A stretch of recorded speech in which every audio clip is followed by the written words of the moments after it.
Olá, sou o professor Raimundo Silva. Vamos dar continuidade aos nossos estudos com o módulo 2, configuração básica do switch e do dispositivo final. Bom, primeiro ponto, vamos falar um pouquinho sobre o acesso ao Cisco IOS. Pessoal, roteadores, switches, pontos de acesso, Wi-Fi, todos esses equipamentos são computadores. E todos os computadores precisam de sistemas operacionais para funcionar. Então, nessa tela aqui, ele fala sobre o Cisco IOS, né, que é o sistema operacional de Internetwork. Nós temos aqui a figura do Shell, que seria a parte através do qual o usuário pode entrar em contato com o sistema operacional para fazer comandos, né, de uma maneira geral. O kernel, que é o núcleo do sistema operacional, é o que está diretamente ligado ao hardware e se comunica com o Shell. E o hardware é o equipamento propriamente dito. O Shell, há duas formas de você entrar em contato. Ou você vai entrar em contato com o núcleo e, por conseguinte, com o hardware, através de linhas de comando, que é tudo texto, ou através de uma interface gráfica. Interface gráfica você vê muito, por exemplo, no Windows. No Linux, algumas versões possuem interface gráfica, mas nos roteadores e nos switches da Cisco, você até pode ter uma pequena parte gráfica, mas é mais para informativo, tá? É mais para você mostrar algum comando, alguma coisa. O grosso mesmo, você vai ter que usar a linha de comandos para fazer configurações e interagir com roteadores e switches dos grandes fabricantes, não só da Cisco, mas dos grandes fabricantes. Então aqui ele mostra um exemplo de uma tela que seria do Windows aqui, né, uma tela gráfica, tá? E essa tela gráfica te dá a oportunidade de você acessar uma série de recursos desse hardware, desse dispositivo.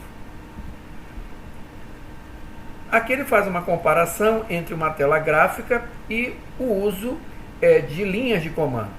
Então aqui na tela gráfica eu poderia clicar aqui no Windows, na parte do Windows Explorer, né? E aqui eu teria que digitar o comando ls para, porventura, verificar o conteúdo de alguma pasta, algum dispositivo. Acesso ao Cisco IOS. Quando você tira um roteador ou um switch da caixa, digamos assim, zerado, a única forma de você entrar em contato com ele para fazer alguma configuração é através da porta de console. Tá? Por quê? Porque o switch, o roteador, ele não vem com configuração alguma. Então, para você fazer alguma configuração sem entrar em contato, você tem que obrigatoriamente através da porta de console. O que ele diz aqui? Uma porta de console de gerenciamento físico usada para acessar um dispositivo, para fornecer manutenção, como executar configurações iniciais. Também você pode usar o SSH e o Telnet, só que o SSH e o Telnet você só poderá utilizar depois que, através da porta de console, você fizer as configurações mínimas para que ele acesse um SSH ou um Telnet. A porta de console ela é considerada um acesso fora da banda. Por que fora da banda? Porque ela não utiliza nenhuma interface, digamos assim, uma porta Ethernet ou uma porta serial para você fazer um acesso ao dispositivo. A porta de console ela é exclusiva para fazer configurações. Tá? E já o SSH e o Telnet é dentro da banda. Por quê? Porque utiliza as interfaces seriais, as interfaces Ethernet para poder fazer o acesso. Né? Muito bem. Aqui ele mostra uma figura de um cabo de console, né, que é um cabo, nesse caso aqui é do fabricante da Cisco, é proprietária, que esse cabo. Tá? Também chamaram de cabo de rollover, né, porque ele é todo invertido a pinagem de um lado e de outro. E aqui ele mostra um aplicativo PUT, que ele é gratuito, você pode baixar na internet, para poder fazer acesso à porta de console. Ou seja, eu preciso de um cabo físico para conectar a porta de console até o meu notebook ou meu microcomputador, mas preciso também de um aplicativo como o PUT para poder acessar pela porta de console ou através de um SSH ou Telnet. Ele dá as opções. Tá? Muito bem, vamos em frente. Então, para acesso ao iOS, não temos apenas o o PUT, né? Aquele traz aqui uma figura do PUT, mas também nós temos aqui o TeraTerm, tá? Então, o acesso ao CISC-OS são programas de emulação de terminal, são usados para se conectar a um dispositivo de rede por uma porta de console ou por uma conexão SSH/Telnet. Existem vários programas, como o PUT, TeraTerm e o Security CRT. Navegação no iOS. Quando você, imaginando que você tenha feito o acesso através da porta de console, né, e você der um Enter, se você estiver no roteador, vai aparecer router maior que. Se você estiver no switch, vai aparecer switch maior que. Esse prompt é indicativo de que você está onde? No modo usuário, modo de execução usuário. Esse modo usuário ele permite acesso apenas ao número limitado de comandos e normalmente você não consegue fazer configuração alguma através desse modo usuário. Tá? E ele é identificado, como mostra aqui, pelo símbolo maior que, tanto no roteador quanto no switch. Já o modo privilegiado, que é caracterizado por esse hashtag aqui, cancela, né? O caractere cancela, também conhecido, e o hashtag, permite acesso a comandos e recursos bem mais do que somente o modo usuário. Temos ainda o modo configuração global, que é caracterizado por esse nome aqui, config, entre parênteses, né? Ele serve para quê? Para, a partir desse comando de configuração global, você consegue ir para todos os outros níveis de configuração. Então você entra pelo modo, voltando aqui, você entra pelo modo usuário, passa para o modo privilegiado, do modo privilegiado você chega ao modo de configuração global e daqui você segue para qualquer outro modo de configuração. Por exemplo, config line, que é usado para fazer configuração de SSH e Telnet, config if, que é para fazer configurações das interfaces do dispositivo, do equipamento.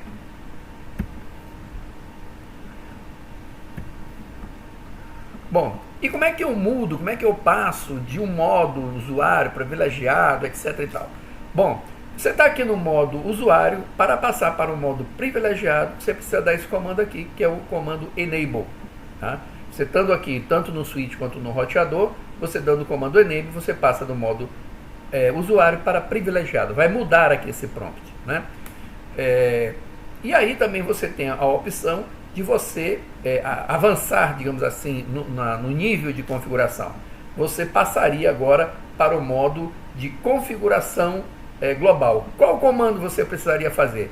O comando configure terminal, que até ele não mostrou aqui, mas você digitando, estando aqui no modo privilegiado, você digitando configure terminal, do jeito que está aqui, ó, configure terminal, você passaria, o prompt ficaria nesse formato, e neste formato é indicativo de que você está no modo de configuração global. Para sair do modo de configuração global e voltar para o nível anterior, você dá o comando exit e ele retorna para o modo privilegiado. Estando no modo de configuração global, né, você não retornou, mas você se manteve no modo de configuração global, como eu falei, você tem outros níveis de configuração. Então, por exemplo, Line Console 0, você vai mudar para o modo de configuração da console. Que console é essa? É a interface fora da banda, aquela interface que você precisa acessar através do cabo de console. Aí você tem aqui o Line Console 0, olha como fica o prompt, config line, né? Se você der um exit, você volta para o nível anterior. Muito bem, se você tiver o comando Line Console 0 e estiver no modo de configuração de linha, e em vez do exit você der o end, ele volta 2 níveis. Observa que ele volta agora para o modo privilegiado e não para o modo de configuração global que ele estava anteriormente. Tá? Você pode estar no config line e mudar para outra forma de configuração, ou seja, partir diretamente para o interface Fast Ethernet 0/1. Não é obrigado, você estando aqui, por exemplo, no config line, você dá um exit para voltar para o config, ou mesmo dá um end para voltar para o modo privilegiado, para daí seguir novo caminho, para no caso a interface Fast Ethernet 0/1 do exemplo. Ou seja, você pode estar em config line, que é o modo de configuração de linha, e você partir diretamente para o modo interface Fast Ethernet, ou seja, mudando de config line para config if. Tá? Mas você também poderia fazer o quê? Dar um exit, voltar para o modo de configuração global e depois dar um interface fecha Ethernet 0/1. A estrutura de comandos. Bom, a estrutura de comandos, basicamente, você vai ter o quê? O prompt do sistema operacional, do iOS, que pode estar no modo usuário privilegiado de configuração. Aí você vai dar o comando, aqui no caso o show, você dá um espaço e aí você entra com a palavra-chave ou argumentos, né? No caso aqui show IP protocols. Ou neste outro exemplo, também você tem um prompt, você tem um comando, um espaço, palavra-chave ou argumentos. Palavra-chave é um parâmetro específico definido no sistema operacional, no caso na figura IP protocols, e o argumento, que não é pré-definido, é um valor ou variável definido pelo usuário. No caso aqui, ele está solicitando um ping para 192.168.10.5.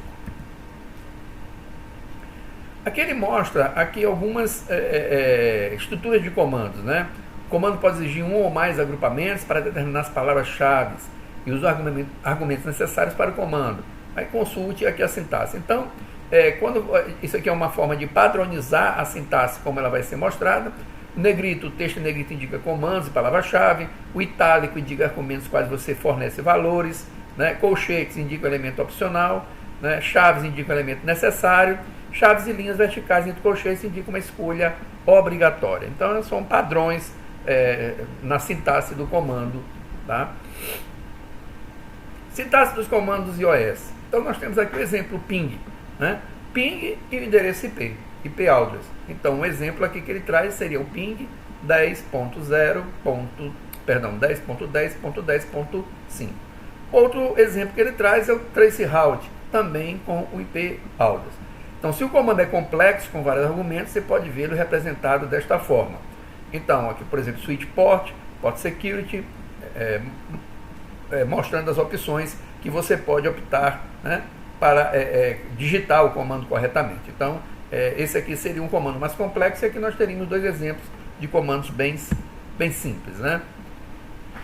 Recurso de ajuda do iOS. Observe aqui, você está com um ping. Imagine que você não sabe o que fazer com esse comando. Se você colocar uma interroga depois do ping, ele vai te mostrar o que você deve fazer, uma pequena ajuda.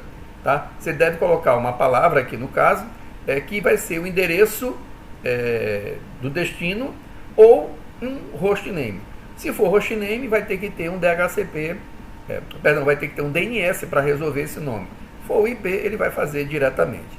Tá? E o ping vai fazer ou IP, vai dar um eco no IP, e se for IPv6, vai dar um eco no IPv6. Tá? Esse outro exemplo, ele coloca aqui, ó, interface fecha Ethernet 0/1. O que é esse acento circunflexo aqui está identificando? Está identificando que esse equipamento, esse switch, ele não reconhece a partir daqui o comando. O comando está correto até interface espaço. A partir daqui ele diz, olha, não compreendo, não sei do que se trata. Muito provavelmente, esse dispositivo aqui não tem interface fecha Ethernet. Provavelmente ele tem interface só gigabit Ethernet, por isso que ele não está reconhecendo. Muito bem, teclas de acesso e atalhos. Bom, você está aqui no modo de configuração privilegiado, tá? E você digita CON e dá um Enter. O que ele diz aqui? Olha, existe comandos ambíguos, tá? Se você der um com e interroga, ele vai te mostrar que existe, iniciando com CON, configure e conecte. Então, ele pode executar comandos contraídos, palavras, desde que essas palavras não sejam ambíguas. Então, o CON não pode ser executado porque existem duas palavras, dois comandos que iniciam com CON. Tá? A partir do momento que eu boto, por exemplo, conf espaço T, ele faz a mudança do nível do usuário privilegiado para o modo de configuração global. Por quê? Porque a palavra conft ela não tem nenhuma outra, né, que seja igual. Então, você observa aqui, ó, se eu digitar CONF, não vai coincidir com connect, só vai trazer a palavra configure. Por isso que eu posso escrever conf espaço T. T porque T também só vai ter o terminal. A palavra completa seria configure espaço terminal. Mas eu posso digitar conf T. Seria uma abreviação, seria uma digitação mais rápida. Bom, aqui algumas teclas de atalho de configuração. Temos o tab, completa o nome do comando, né? Por exemplo, aqui no caso anterior, se você digitasse aqui conf e tab, nós teríamos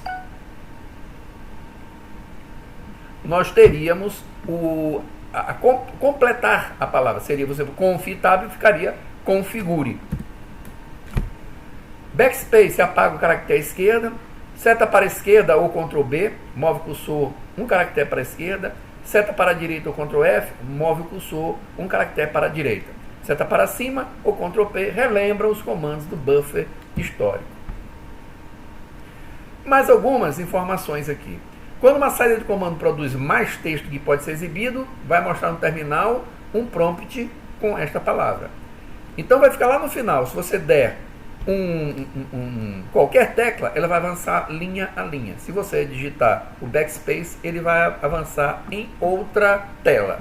Então Enter exibe a próxima linha, barra de espaço exibe a próxima tela. Ok? Temos ainda o Ctrl C, que a qualquer momento modo de configuração finaliza o modo de configuração. Ctrl Z, qualquer modo de configuração finaliza o modo de configuração e retorna ao modo privilegiado. Ctrl Shift 6, esse conjunto de teclas, quebra uma sequência para todas as finalidades usadas para botar pesquisas DNS. Pessoal, é o seguinte, quando você está aqui na tela para digitar algum comando, né, imagina que você vai digitar aqui e coloca uma palavra que não existe aqui. Né? Você coloca aqui, por exemplo, teste. Né? Você digita teste aqui no prompt. Essa palavra não existe, não é um comando. Então, o que o switch, o roteador, vai tentar fazer? Vai tentar encontrar um servidor DNS que resolva esse nome teste. Obviamente, dependendo da configuração, ele não vai encontrar nenhuma resolução para esse nome. Só que isso ele vai demorar um pouquinho, né? vai ficar tentando. Né? Se você quiser abortar essa tentativa de resolução do DNS, aí você digita Ctrl Shift 6, né? Ctrl Shift e o número 6, e ele para de fazer essa tentativa de resolução de endereço. Bem, vamos aqui. Configuração básica do dispositivo. Bom, primeira configuração que você deve fazer é o nome do dispositivo. Tá? Então você está aqui no modo privilegiado, você dá configure terminal ou a contração conft. Você passa para o prompt de configuração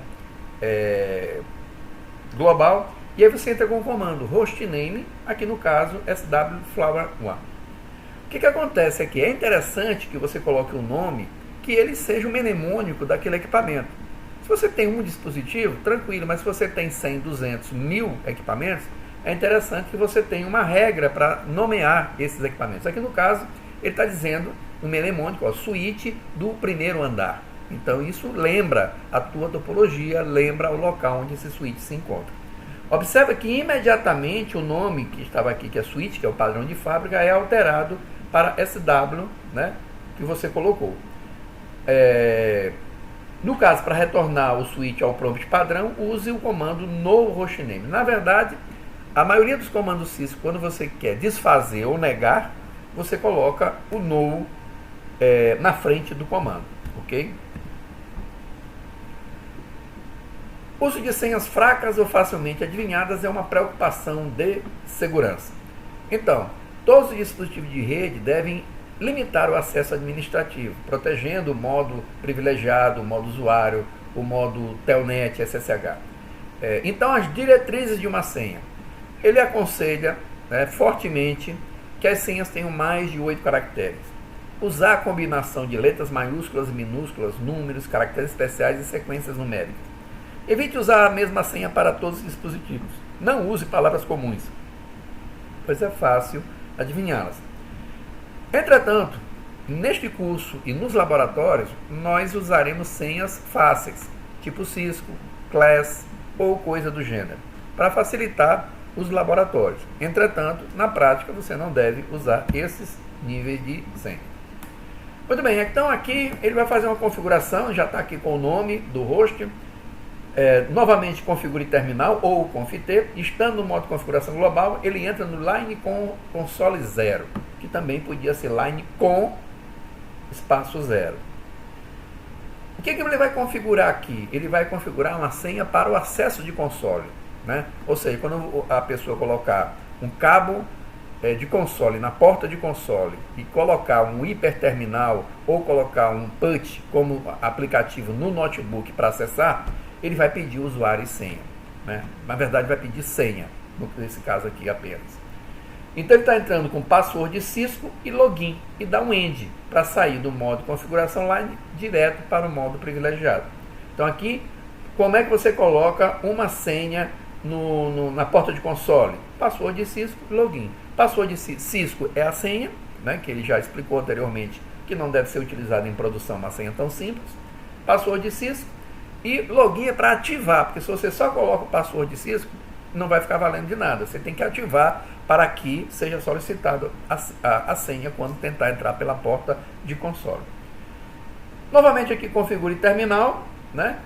E ele vai, nesse comando aqui, no caso da configuração global, Enable Secret Class. O que ele está fazendo? Olha, o primeiro ponto foi ao entrar na porta de console. E agora, é quando você tentar passar, a pessoa que estiver manuseando, tentar passar no modo usuário para o privilegiado. Então são dois níveis de senha, dois níveis de segurança. Um para acessar a porta de console e o outro que vai pedir aqui essa senha class quando passar do modo usuário para o modo privilegiado, ok? Detalhe, essa password Cisco aqui ela não é criptografada, ela vai ficar em texto claro e o Enable Secret Class ele vai criptografar esta palavra. Mais um nível de segurança, configure terminal. Agora vamos colocar line VTY de 0 a 15. O que é o line VTY? São as sessões virtuais. Ou seja, se você quiser entrar por SSH ou Telnet remotamente, você tem que configurar as sessões VTY. Um switch, normalmente, ele tem a possibilidade de você fazer a configuração nas portas de 0 até 15. Então, são 16 portas. Observe que a porta de console nós colocamos apenas 0, porque a porta de console é física e ela é normalmente apenas uma porta. Mas nas sessões virtuais podem ser até 16 portas, normalmente um switch. Então por isso que essa configuração vai valer para todas as 16 portas, de 0 a 15. Line VTY 0 a 15. Password Cisco, login e end da mesma forma. Muito bem. Ora, como eu falei, as senhas, exceto a Enable Secret, elas não são criptografadas. Para que você possa criptografá-las, você precisa entrar no modo de configuração e dar este comando aqui, ó, Service Password Encryption. Então ele vai pegar todas as senhas que já foram criadas e que estão em texto claro e fazer uma criptografia. Então você observa aqui, se a gente der o Show Running Config, o que é o Show Running Config? É para você verificar as configurações de execução que estão sendo executadas naquele dispositivo. Lembrando que todo comando que você entra no switch, no roteador, automaticamente ele está em execução e ele está na memória de execução, que é a running config. Muito bem, aí você observa aqui, ó, line com 0, password está criptografada, line VTY04, password está criptografada. Esta criptografia não é uma criptografia forte, tá, pessoal? Essa criptografia aqui é mais para evitar que você, estando olhando o seu arquivo de configuração, alguém que passe por trás olhando já identifique rapidamente. Então, quem olhar aqui não vai perceber a senha real. Mensagens banner, né? No caso, a mensagens do banner é MOTD, Message of Today, né? Message of Today. É uma mensagem de tipo aqui, ó, apenas pessoas autorizadas, tá? Quando você tentar entrar no switch, colocar um cabo de console e tentar entrar ou pela seção VTY, o Telnet ou SSH, vai aparecer essa mensagem, apenas pessoal autorizado, né? E pede aqui a password, tá? Então, uma mensagem do dia, para quem estiver entrando, observar a mensagem. alterar a configuração de execução. Imagine que você está fazendo a sua configuração e essa configuração está valendo na memória RAM do dispositivo, switch, roteador. E você verificou que você fez algumas configurações que não ficaram interessantes, não era isso que você queria. Qual o procedimento a tomar? Você pode dar um reload. Quando você der um reload, se você não salvou a configuração, ela está apenas em memória RAM. Você dando um reload, o que vai acontecer? Vai perder tudo que está na memória RAM e o switch vai carregar, se houver, o arquivo de configuração anterior. Qual é o problema desse caso aqui? É que vai haver uma parada do equipamento. Se você estiver em produção, né, isso vai interromper o teu processamento, seja roteador, seja switch. Tá? Outra condição, se você for necessário, e se você já salvou o arquivo, ou seja, se já está na startup config, porque uma coisa é o que está em execução, na running config, outra coisa é o que está salvo, que é a startup config. Você pode apagar a startup config, dando erase startup config, ele pergunta se você quer confirmar isso, né? E aí você está removendo as configurações que foram salvas previamente, que você julga que não são mais necessárias. Salvar as configurações. Tá? Se você der os comandos aqui, show startup config, né, se houver o arquivo de configuração, ele vai te mostrar o texto que está salvo. Observa que ele mostra aqui, usando 624 bytes e mostra a leitura que você vai ver no arquivo texto. É como se fosse um display do arquivo texto. Quando eu dou show running config, ele diz assim, olha, eu estou montando a configuração. Por quê? Porque não é um arquivo. Né? É o que está em execução. Então ele vai apanhar na memória RAM o que está em execução, pode demorar um pouquinho dependendo do tamanho do teu arquivo de configuração e só depois é que ele vai mostrar com a quantidade de caracteres usadas nessa configuração e etc. Então na startup config ele mostra imediatamente porque é apenas um arquivo que ele está mostrando o display. Na running config ele vai montar, pode demorar um pouquinho para mostrar a tua configuração. E como é que eu salvo o que está em execução para o arquivo da startup config? Com o comando copy running config startup config. Ok? Então, aqui ele mostra mais uma vez o reload, né? O procedimento de reload, lembrando que o reload ele vai inicializar a máquina, vai haver uma parada, ou ele apaga o arquivo de configuração e, no caso, também depois pode dar uma reinicialização, um reload. Ficou aqui um pouquinho duplicado, vou avançar.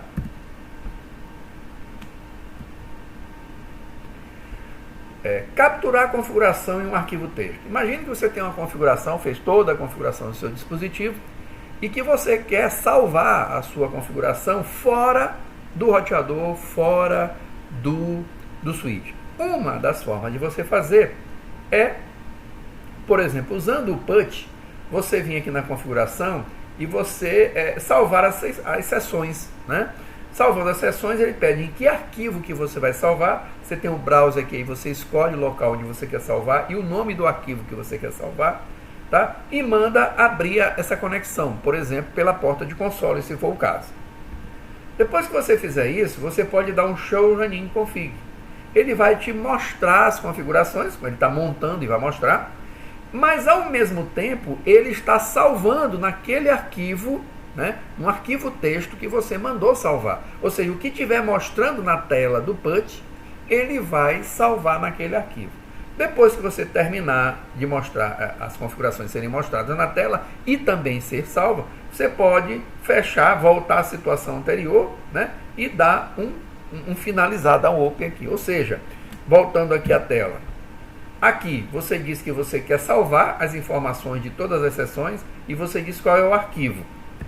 Depois você dá um show running config, né, para que essas informações sejam mostradas na tela e essa tela seja gravada naquele arquivo que você escolheu. Portas e endereços, né? O endereçamento IP, nós precisamos fazer a configuração do endereçamento IP. Nós teremos oportunamente aulas do IPv4 e do IPv6, pessoal. Mas aqui, nesse primeiro momento, basta que a gente possa saber aonde é que se faz a configuração. Então, aqui no dispositivo usando o Windows, você vai ter a possibilidade de você colocar um endereço IP fixo, por exemplo, 92.68.1.10, com a máscara e o default e salvar e dando OK. Essa é a nossa, digamos assim, um IP estático e um IP colocado manualmente. Temos a opção de também fazer isso para o IPv6, né? Lá no Windows você procurar a aba sobre o IPv6 e colocar o endereçamento IPv6 de forma estática, né, no seu dispositivo. Portas e endereços, né? Pessoal, nós temos diversos tipos de equipamentos, diversos tipos de cabos metálicos, cabos de fibra ótica ou mesmo usando o wireless, né? Então as comunicações em rede dependem de interface de dispositivo de usuário final, interface de dispositivo de rede e cabos para conectá-las. Os tipos de meio físico de rede incluem cabo de cobre de pá trançado, cabo de fibra ótica, cabo coaxiais ou mesmo sem fio. Configurar endereços IPs. Aqui ele traz mais um exemplo do endereçamento IP, vou passar que a gente já comentou. E tem a opção, né, anteriormente nós mostramos aqui, ou você coloca ele de forma estática, ou você pede para obter o IP, endereço IP automaticamente, o DNS automaticamente. Só vai ser entregue, só vai ser possível usar essa opção se na tua rede local houver, evidentemente, um servidor DHCP ativo que tenha essas informações para repassar, para entregar. Senão, você vai ter que usar o endereço IP estático. Obviamente que a melhor solução é obter o endereço IP de um servidor DHCP, né? Para 2, 3 máquinas, você pode usar o endereço IP estático.